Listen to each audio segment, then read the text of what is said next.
You know Bata, right?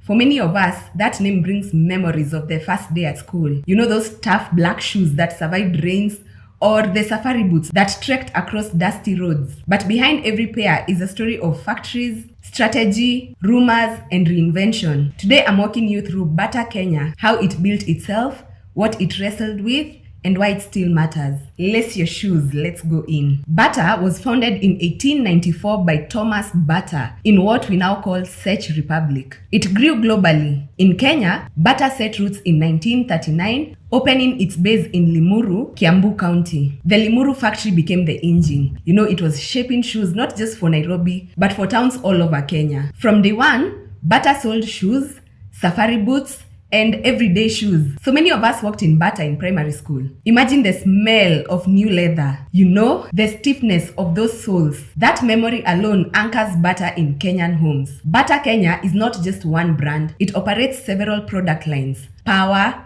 Safari, Red Label, Windbrenner, Bubble Gummers for kids, North Star, you name it. They tried covering the whole footwear map. Kids, casual wear, formal, rugged, sporty, everything. Bata didn't stay a single store. Today, it has well over 150 stores across Kenya. That's malls, town centers, and high streets. One major move was the modernizing its stores under the Red 2.0 concept. You know, there were flagship outlets with comfy interiors, stylish display, better lighting, and more range. So shopping Bata feels nicer, not just the dusty shoe aisle. In 2024, they invested 400 million into renovating stores and upgrading factory processes. That's serious capital. They also reopened the Kimathi Street store in Nairobi after a revamp, making a statement that Bata isn't just stuck in old days, it's pushing presence. Here's a key fact. About 90% of shoes sold in Bata's Kenya shops, those ones are manufactured locally in the Limuru facility. That means many pairs in towns were made in Kenya and not imported. That helps jobs, value chains, and supply consistency. And the Limuru factory, that one employs over 3,000 people. That's a town dependent on Bata for wages,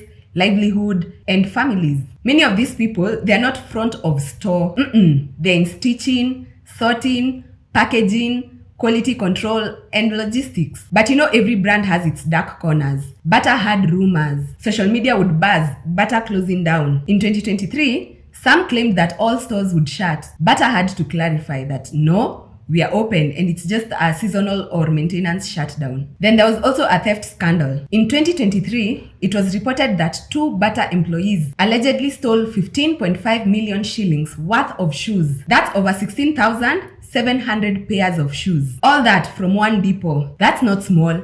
It shows internal risks, management leak, and how big volumes are vulnerable. Also, there was environmental or safety issues. In 2025, NEMA flagged that the Limuru factory had parts of asbestos roofing that had worn out. Asbestos is dangerous. Bata was instructed to replace it, and that one was a costly fix and image issue. Then there were also issues with the worker conditions. Many long-time casual workers, they feel stuck because, you know, working years without permanent contracts or benefits. That's not good. That's part of the hidden story. When people hear factory, they imagine gear and machines. But you know, there is also the human stories, the job security, pay, and burnout. Bata also had quality complaints. Some users in smaller towns, they say that their new Bata shoes, they don't last like the old ones. Maybe stitching loosens or material gets thinner. That tarnishes legacy. Branding issues too, you know, the generics or cheaper brands mimicking Bata's look or packaging. That confuses customers. Bata isn't just waiting, they're doubling down. That 400 million shillings is real capital being poured. They had a plan to open 10 new stores in 2024 and expand via franchising in places Bata doesn't already have presence. They launched a military boot line, Combat by Bata, targeting about